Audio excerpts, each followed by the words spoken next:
자, 우리가 십계명의 계명을 계속 살펴보고 있는데요.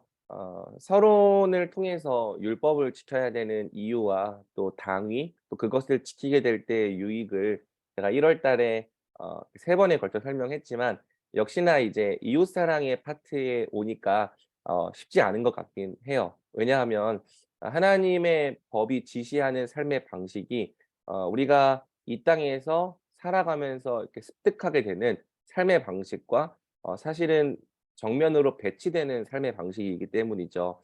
하지만 또 성경이 약속하고 있는 것은 우리가 하나님의 율법을 따라 사는 삶의 방식으로 살아갈 때 세상이 우리를 향해서 "너희는 진짜 지혜 있고 지식 있는 백성이다. 진짜 하나님의 백성이 맞구나."라고 얘기하게 될 거라는 거예요.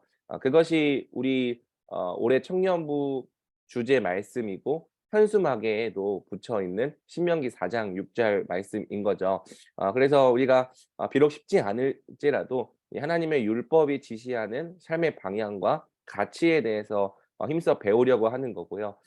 또 그 가치를 우리가 완벽하게 완전히 실현하는 삶을 살 수 없겠지만, 우리가 이렇게 살아야 된다는 것을 모두 동의하고 그렇게 살기에 힘쓸 때 실제로 이 하나님의 법에 의해 통치되는 하나님 나라의 삶의 방식이 우리 교회 안에서 드러나고 또 눈으로 볼 수 있는 모습으로 또 이렇게 구현될 수 있는 거죠. 교회가 하나님의 법을 그냥 말씀이라고 하는 글자 속에만 이렇게 국한시켜 놓고 막상 살아가는 삶의 방식이 이 하나님의 말씀의 방식이 아니라 그냥 세상의 방식과 똑같다면 교회 안에서 하나님 나라를 보기가 되게 어려운 거예요. 또 교회를 찾아온 사람들이 교회 사람들이 살아가는 삶을 보면서 '아, 하나님의 백성들은 뭔가 다르구나.'를 보는 게 아니라 '이 사람들도 우리랑 똑같구나. 그냥 종교 하나만 더해졌을 뿐이지 별반 다를 게 없구나.'라고 생각을 하게 되는 거죠.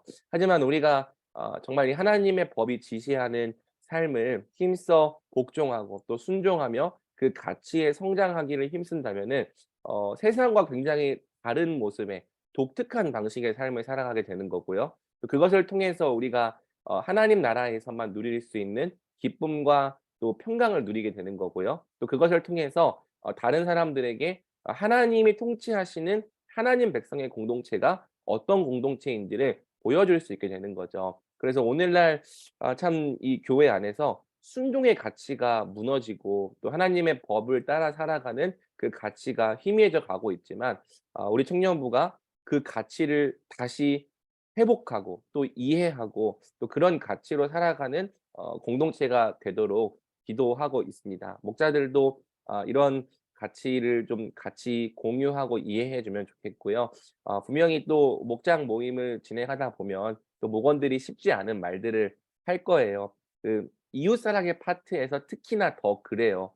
그렇기 때문에 물론 들어 주고 또 공감은 해 주되, 그쵸? 그렇게 생각할 수 있으니까. 하지만 또 그럼에도 불구하고 "이렇게 살아보자." 많이 격려해 주면 좋을 것 같습니다. 자, 우리가 제5 계명을 지난주에 배웠는데 역시나 쉽지 않았던 것 같아요. 제5 계명이 이웃 사랑으로 들어가는 입구에 해당하는 계명이에요. 하나님 사랑에서 이웃 사랑으로 들어가는 거고요. 어떻게 보면은 이 하나님 사랑에서 이웃 사랑으로 전환되는 피벗이라고도 할 수 있죠. 그러니까 우리가 1 에서 4 계명이 하나님 사랑이잖아요. 그쵸? 그런데 제5 계명은 하나님을 사랑하기 때문에 그것이 이웃 사랑으로 이어져야 한다는 당위를 제시하고 있는 계명인 거예요. 이해가 됩니까? 그러니까 하나님 사랑과 이웃 사랑이 서로 별개인 계명이 아니라 하나님을 사랑하기 때문에 하나님을 경외함으로 우리가 먼저 관계 가운데서 지켜야 될 질서와 의무가 있다는 사실을 가르쳐 주는 계명이라는 거죠. 그래서 성경은 이 하나님 사랑과 이웃 사랑이 서로 따로따로가 아니라 하나님을 진짜 사랑하는지가 이웃을 대하는 태도 속에 드러난다. 그리고 이웃을 대하는 태도를 잘 보면 그 사람이 진짜 하나님을 사랑하는 사람인 줄 알 수 있다. 예전에 인제 군대에 있으면서 한 이제 후임이 그런 얘기를 했어요. 자기를 진짜, 그러니까 중대는 달랐으니까 저의 저의 인제 직속 후임은 아니고 그냥 이제 형 동생으로 지냈었는데 그냥 그 부대 안에서는 그렇게 욕하고 자기 갈구고 그렇게 하면서도 예배 시간에는 막 와 가지고 손 들고 찬양하는 모습을 볼 때 그 선임을 볼 때마다 너무너무 분노가 생긴다는 거예요. 그러니까 무슨 말인지 알겠어요? 이웃 사랑과 하나님 사랑은 절대 분리될 수 없는 거예요. 이웃에게는 폭력을 일삼고 거짓을 일삼고 또 함부로 대하면서 하나님 앞에 가서 손 들고 찬양하는 게 그게 뭐가 하나님 사랑이 될 수 있겠습니까? 두 개를 같이 연결하기에 힘써야 되고 우리가 여기에 정말 정직하게 순종하려 하지 않는다면 교회가 되게 종교적인 공동체로 전락할 수 있는 거죠. 바리새인과 서기관들의 공동체가 그랬던 거예요. 하나님한테는 굉장히 엄청 종교적으로 엄청난 열정과 사랑을 보여주는 것처럼 행동하지만 막상 자기 부모를 공경하라는 의무에 대해서는 고르반이라고 말하면서 부모에 대한 이 공경의 의무를 저버리고 또 어떻게 보면 이웃 사랑에 대한 그 명령들은 다 회피하고 하나님 앞에서 올바르게 살아가면 자기들이 의롭다라고 생각했던 것이 그게 바리새인과 또 서기관 유대인들 공동체 아니었습니까? 그런데 오늘날 우리 교회도요. 이웃 사랑을 저버리면 그렇게 되는 거예요. 하나님을 향해서는 진짜 막 의로운 모습, 막 거룩한 백성 이런 걸 다 할 수 있지만 이웃에 대한 사랑을 저버린다면 그것은 그냥 종교 놀이에 불과하게 된다는 거죠. 우리가 이 가치에 대해서 참 심각하게 고민하고 또 같이 기도하면서 이웃 사랑의 가치를 힘써 세워가는 공동체가 되면 좋겠습니다. 제가 내일 그 앞부분에서 제5 계명에 대해 나온 질문에 대해서 쪼끔 해결을 할 거예요. 어려웠던 주제들이 있나 봐요. 그래서 좀 그 내용을 해결하는 시간을 가질 거고요. 요 내용들 여러분들은 그냥 한번 읽어 보시면 좋을 것 같습니다. 걱정하지 않아도 되는 게 지난주보다 전체 설교 원고는 5 장이 적어요. 그래서 설 서론을 쪼끔 이 제5 계명 복습을 길게 하는 만큼 이 제6 계명의 본론 자체는 뭐 아주 짧지는 않지만 최대한 줄였습니다. 제6 계명의 명령이 뭐죠? "살인하지 말라."입니다. "살인하지 말라."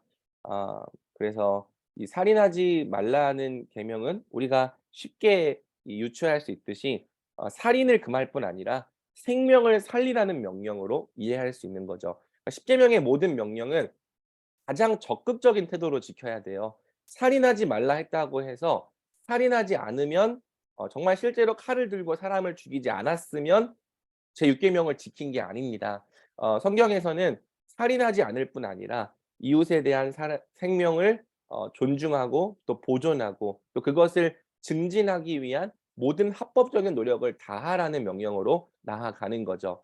그래서 우리가 단지 사람을 죽이지 않는 것만이 제6 계명을 지키는 그 순종의 방법이라면 사실 제6 계명을 고민할 필요조차 없죠. 왜? 우리 중에서 이번 주에 사람 1-2명 이렇게 담그고 온 사람 있습니까?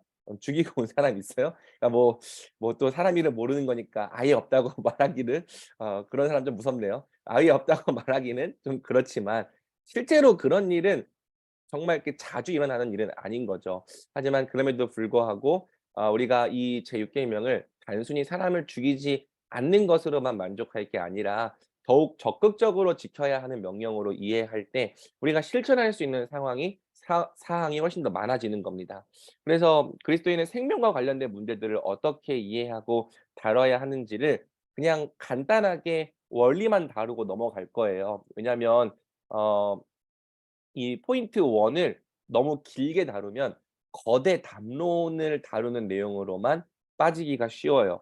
그러니까 사실 이제 기독교 윤리를 다루는 책들을 이제 보면은 제6 계명에 어떤 내용이 들어가 있나요? 낙태, 안락사, 전쟁, 가난한 자들을 위한 사회 정의 실현, 기근과 기아, 심지어 환경 오염과 일회용품 사용까지도 다 제6 계명과 관련된 윤리들이에요.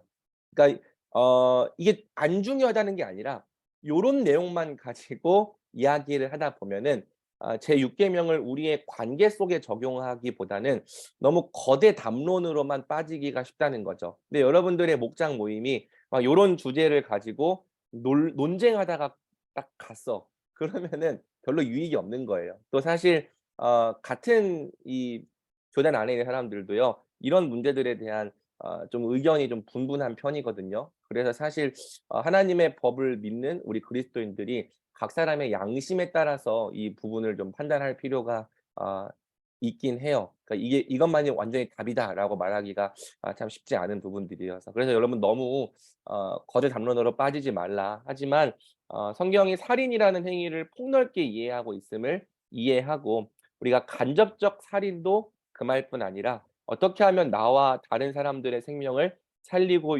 유지하고 증진할 수 있을지 고민하는 태도를 가져야 된다. 요 정도로만 이야기하면 될 것 같아요. 그리스도인들이 생명을 중요한 가치로 여기는 사람들이 되어야 한다.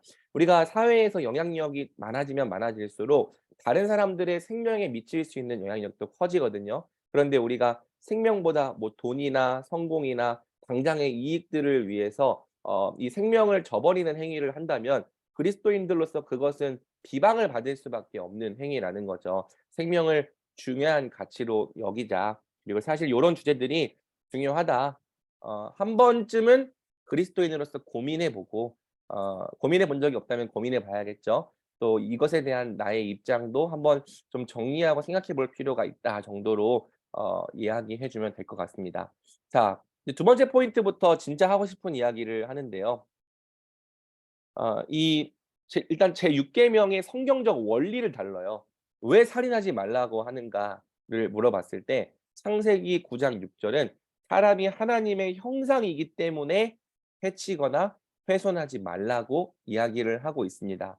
그래서 우리 기독교인은 살인을 어디까지 확장하고 적용하냐면 단순히 육신의 생명을 해한 것만이 살인이 아니라 하나님의 형상을 해치고 훼손하고 파괴하는 모든 행위를 다 살인이라고 우리는 이해하고 적용해야 하는 거죠. 그리고 실제로 하나님의 형상이 심각하게 파괴되면 사람이 진짜 죽기도 해요. 정말 이 있을 수 없는 모욕을 받았을 때, 또 그런 이 하나님의 형상이 심각하게 훼손되고 파괴되었을 때 사람이 죽고 싶다는 충동을 느끼고 또 실제로 목숨을 끊는 경우가 일어나는 거죠. 그렇다면 직접적으로 생명에 해를 가하지 않았을지라도 다른 사람의 이 하나님의 형상을 함부로 훼손하고 파괴하는 것까지도 우리는 살인이다라고 이해를 하고, 이러한 살인죄를 범하지 않기 위해서 대단히 많은 노력을 해야 하는 겁니다. 제가 하나님의 형상에 대한 내용들, 하나님께서 사람을 만드실 때 사람에게 주신 모든 것, 생명을 포함한 영광과 지위, 인격과 권위, 존엄과 가치, 이런 것들을 사람이 정당하게 누리며 살아야 되는 거예요. 사실 사람이 아담 안에서 타락했기 때문에 이런 것들 온전하게 누리고 살고 있지는 못해요. 그쵸? 우리가 온전한 영광과 온전한 지위를 누리지 못하고 있어요. 온전한 인격을 갖고 있지 못하고, 또 원래 하나님께서 사람에게 부여하셨던 온전한 권위를 못 누리며 살아가고 있어요. 인간으로서의 존엄성을 우리가 추구하고 유지한다고 말하지만 그 존엄이 훼손당한 사람도 굉장히 많고, 또 자신의 가치를 또 확신하지 못해서 낮은 자존감에 시달리는 사람들도 많죠. 그런데 원래 하나님께서 우리에게 의도하셨던 삶은 하나님의 형상대로 사는 거죠. 그래서 교회는 사실 하나님의 형상대로 살 수 있도록 도와줘야 하고 살려줘야 하고 회복시켜 줘야 하는 공동체인 거예요. 그게 맞잖아요. 그런데 만약에 교회가 이 하나님의 형상을 역으로 파괴하고 망가뜨리고 훼손하는 공동체가 된다면 세상에서 사람들을 살리고 또 회복시키는 이 회복 공동체의 역할을 감당하기가 되게 어려운 거죠. 그래서 이 살인의 본질이 하나님의 형상의 을 해치는 것에 있음을 알면 예수님께서 왜 이것을 살인이라고 말했는지 이해할 수 있는 거죠. "누구든지 살인하면 심판받게 된다."라고 말씀하셨는데, 형제를 향해서 이렇게 정당하지 않은 분노를 막 발하는 자, 그러니까 분노가 있을 수 있지만 막 이렇게 이 정당하지 않은 분노를 발하는 자, 그리고 형제를 대하여 라가 멍청한 놈이라는 뜻이거든요. 멍청한 놈이라 모욕하는 자, 또 미련한 놈이라고 또 이렇게 욕설을 내뱉는 자가 왜 지옥불에 들어가게 된다고 말하느냐. 이 모든 행위가 진짜로 하나님의 형상을 해치는 살인이기 때문입니다. 그래서 제가 이 하나님의 형상을 해치는 살인에 대한 케이스가 굉장히 많거든요. 그런데 그것을 이번 주에는 가장 공동체에 영향을 많이 주는 세 가지를 좀 정리해 봤어요. 언어적 살인과 심리적 살인과 사회적 교사적 살인. 언어적 살인이라고 하는 건 쉽게 말해 말을 통해 살인하는 행위인 거죠. 이게 말은 사람을 죽일 수 있는 가장 효과적이고 강력한 수단인 겁니다. 근데 말이라고 하는 것 자체가 야고보서가 증언하듯이 실수가 없기에 굉장히 어려워요. 그래서 누구든지 말에 실수가 없는 사람이면 곧 온전한 사람이다라고 말할 만큼 우리가 의도했던 의도하지 않았던 또 말의 실수를 통해서도 굉장히 다른 사람들에게 많은 이 해를 입히고 상처를 줍니다. 실제로 저도 그런 걸 많이 경험해요. 늘 말에 주의하지만 생각지 못하게 실수로 말을 내뱉고 또 실수로 내뱉은 말이 사람들에게 또 예기치 못한 상처를 주는 일은 일어난다는 거죠. 자, 이렇게 제어하려고 하고 재갈을 물려서 통제하려고 해도 남을 죽이는 효과적인 수단이 될 수 있는 게 말인데, 만약 이 말을 그냥 제어하지 않고 재갈 물리지 않고 막 말하게 되면은 어떻게 되겠어요? 그러면 그냥 말 그대로 입에다가 그냥 칼을 달고 다니는 사람이 되는 거고요. 그 사람이 지나다니는 곳마다 이 난도질을 당한 사람들이 굉장히 많아지는 거죠.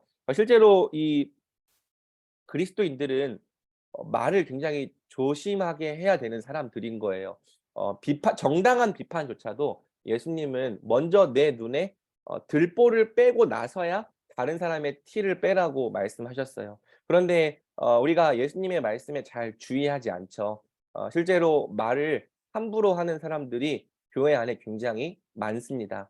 그냥 이렇게 필터가 없는 사람들이 가끔씩 있어요. 그러니까 무조건 좋은 말만 하라 그런 뜻은 아니에요. 우리가 진실하고 또 정직한 마음 안에서 서로에게 어려운 부분 이야기할 수 있지만 상대방을 배려하지 않고 함부로 비난하고 함부로 비판하고 함부로 정죄하는 사람들, 심지어 모욕하는 사람들이 교회 안에 있을 때 교회 안에서 난도질 당한 사람들, 죽임 당한 사람들이 굉장히 막 줄줄이 이렇게 이 줄을 잇게 되는 거죠. 우리가 말에 주의해야 된다.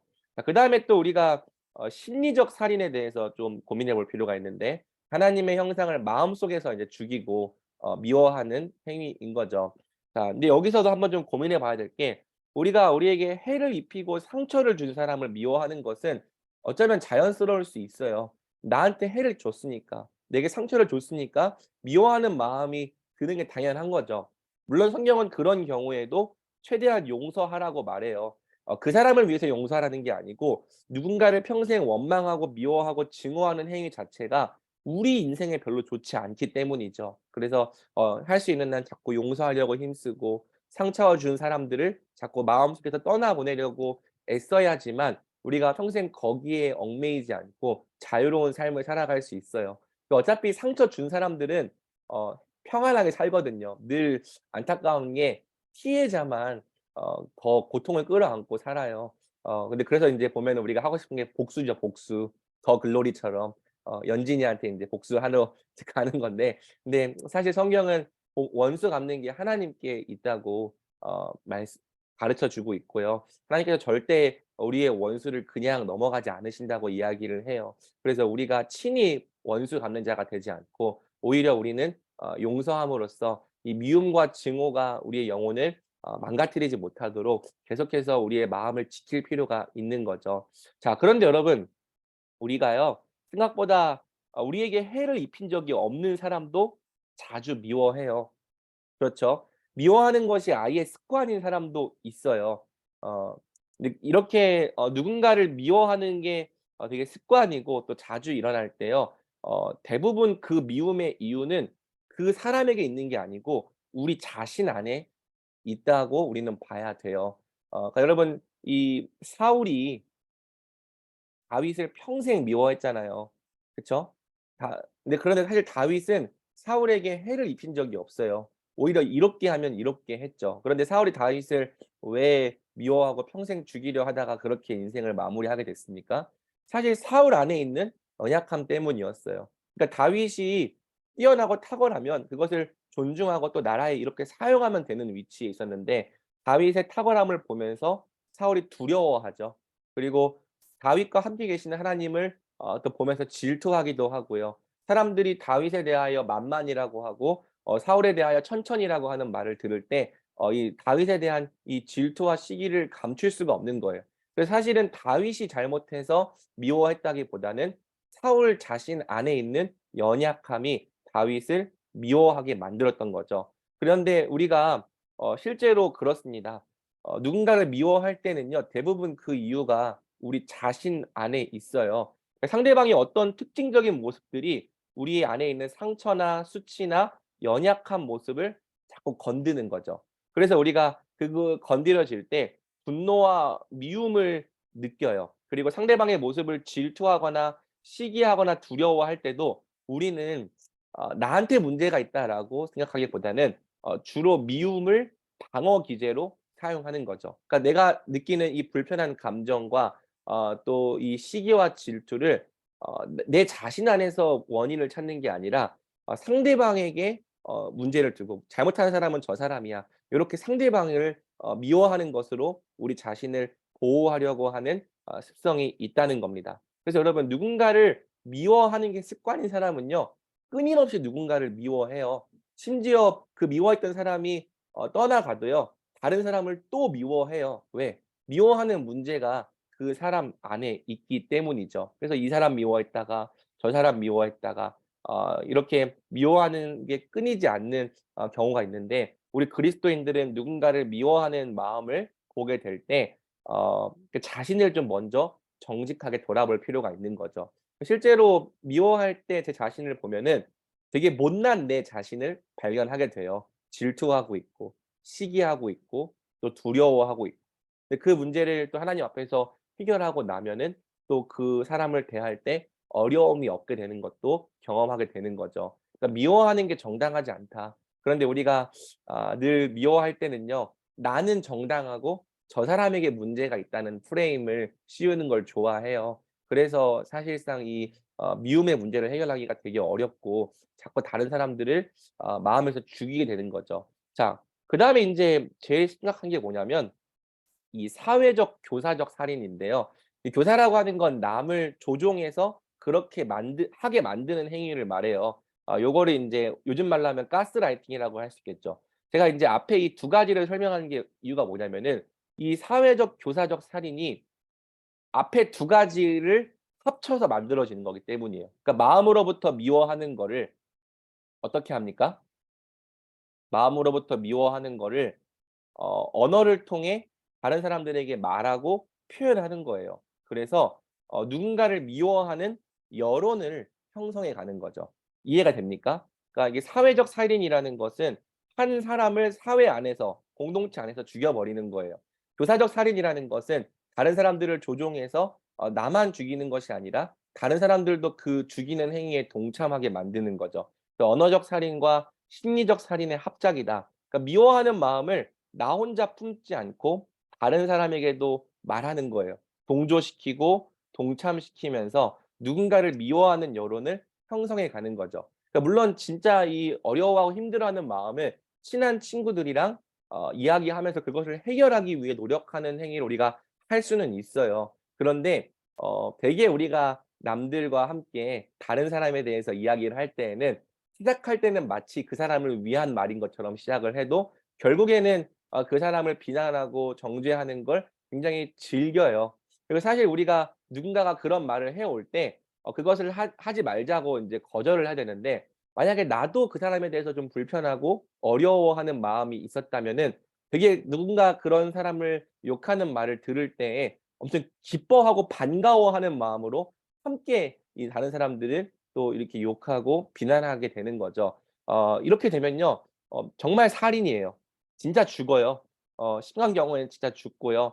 죽지 않더라도 이제 공동체 안에서 떠나가거나 또 공동체에 상처를 받고 교회를 더 이상 안 나오게 되는 일까지도 벌어져요. 그러니까 여러분, 요거는요, 사실 당해 본 사람은 진짜 이게 얼마나 고통스러운 건지 알아요. 그러니까 나에 대한 이야기가 나한테 직접 오는 게 아니라 차라리 직접 오는 게 낫지. 나에 대한 이야기가 사람들과 사람들 사이에서 돌아다니는 거죠. 그리고 그렇게 돌아다니는 이야기가 어떤 식으로든지 내 귀에 들어오게 돼요. 그러면은 그것을 듣게 될 때 굉장히 고통스럽고 굉장히 정말 이 죽고 싶은 마음이 드는 거죠. 사실 이번 주에도 좀 그런 일이 있었어요. 우리 청년부와 관련된 일은 아니었고 이렇게 자녀와 관련된 이야기가 제 귀에 들어왔어요. 그런데 들을 때 너무너무 고통스러운 거예요. 자녀를 이렇게 건드니까 쉽지 않더라고요. 아 정말, 정말 쉽지 않았어요. 그런데 우리가 이런 부분에 대해서 '이것이 진짜 살인이다.'라고 하는, '하나님의 형상을 망치고 파괴하는 살인이다.'라고 하는 이 생각을 갖지 않으면 되게 쉽게 다른 사람들을 죽여요. 여러분 기억 속에도 이런 상처를 받고 교회를 떠나갔던 사람들 한두 명씩 있을 거예요. 그런데 그 사람이 여러분이 될 수도 있는 거예요. 그러니까 우리가 이 제6 계명을 어기는 게 진짜 심각한 죄구나, 형제를 죽이는 죄구나라는 걸 이렇게 생각하지 않고 이거를 자꾸 공동체 안에서 허용하면 교회가 반드시 망가지고 훼손될 수밖에 없는 거죠. 그러니까 교회는 바른 관계 위에서 기쁨과 평강을 누리는 공동체가 되어야 하는데, 서로 죽이는 공동체, 서로 물고 먹는 공동체에서 어떻게 기쁨과 평강을 누릴 수 있겠어요. 우리가 정말 하나님 나라의 복을 누리려면은 먼저는 그것을 망치는 요소부터 잘 제거해야 되는 거죠. 근데 우리가 이 가치에 대해서 좀 깊이 생각하면서 함께 이 죽이는 죄를 범하지 않도록 결단하는 시간을 가지면 좋겠습니다. 사실 우리 공동체에 오래 있었던 지체들은 우리 공동체에 있었던 역사들을 다 알잖아요. 다 제6 계명과 관련된 부분들이 사실은 많았던 거죠. 자, 적극적인 요구가 있어요. 적극적인 요구는 길게 다루진 않습니다. 적극적인 요구는 단순히 하나님의 형상을 해하지 말라는 게 아니라 살리고 온전케 하라는 거예요. 그러니까 하나님의 형상을 회복시키고 살리고 온전케 하는 공동체가 되어야 하는 거죠. 그래서 우리가 그것을 위해서 할 노력이 무엇인가? 청년부가 어떻게 서로를 살리고 온전케 하기에 힘쓰는 공동체가 될 수 있을까를 좀 고민해 봐야 하는 겁니다.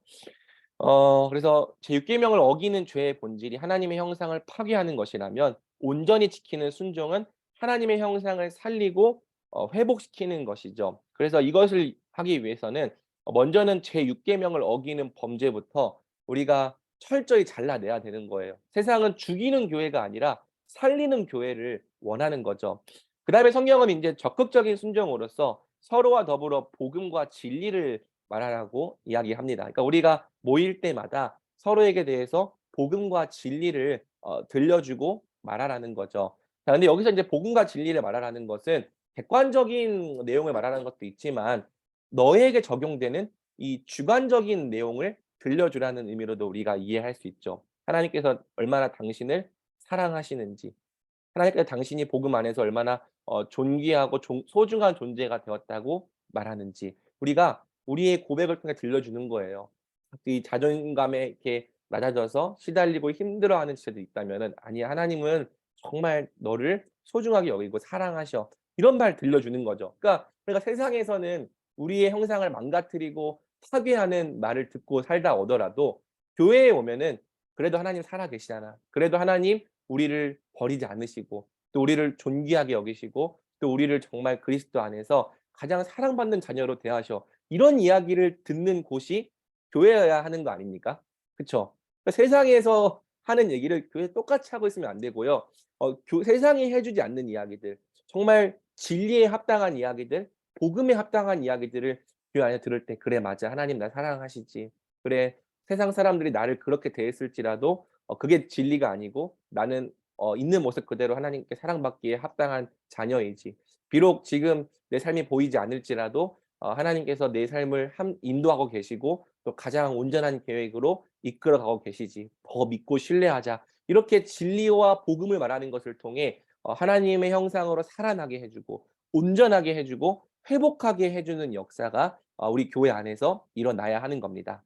그다음에 인제 성경이 또 이야기하는 두 번째 실천이 서로의 부족하고 연약한 부분을 섬겨 주라는 거예요. 그러니까 아무리 탁월하고 뛰어난 사람이라도 하나님의 형상으로 살아가기 위해 필요한 모든 것을 다 가지고 있는 사람은 없습니다. 그런데 우리가 하나님을 경외하며 교회가 서로를 섬길 때 또 채워줄 때 우리가 서로에게서 하나님의 형상으로 온전케 살 수 있는 자원들을 얻게 되는 거죠. 그래서 여러분 이렇게 이해하면 돼요. 누군가의 연약함을 보게 될 때는 미워하고 비난하고 씨부라고 그걸 보게 되는 게 아니라 내가 도와주고 채워줘야 되는 부분이기 때문에 하나님이 보여주신다. 내 눈에 알려주신다. 우리가 이러한 마음을 갖고 서로의 부족함을 채워주며 또 온전하게 해 주기를 힘쓸 때 우리가 하나님의 형상으로 함께 온전해지고 또 거룩해지는 삶을 살아갈 수 있는 거죠. 그래서 우리 교회가 제6 계명을 잘 지키면 죽이는 교회가 아니라 살리는 교회로 되는 거예요. 그러면 우리가 서로를 살리는 공동체가 된다면 우리 공동체로 찾아오는 사람들마다 생명을 주고 또 회복을 주고 또 온전케 하는 이러한 이 유익을 서로에게 줄 수 있겠죠. 그래서 우리가 이 제6 계명을 어떻게 받아들이고 지키는지에 따라서 서로의 관계에 유익이 전혀 없는 죽이는 공동체가 될 수도 있고 오히려 함께 있음으로 서로에게 많은 유익을 주는 살리는 공동체가 될 수 있는 겁니다. 그래서 우리가 이 제6 계명을 과연 어떻게 지키고 순종할 것인가를 함께 고민하고 생각해 보면서 우리가 힘써 제6 계명을 지키도록 결단하는 시간을 또 내일 이 설교와 목장 시간을 통해서 가지면 좋겠습니다.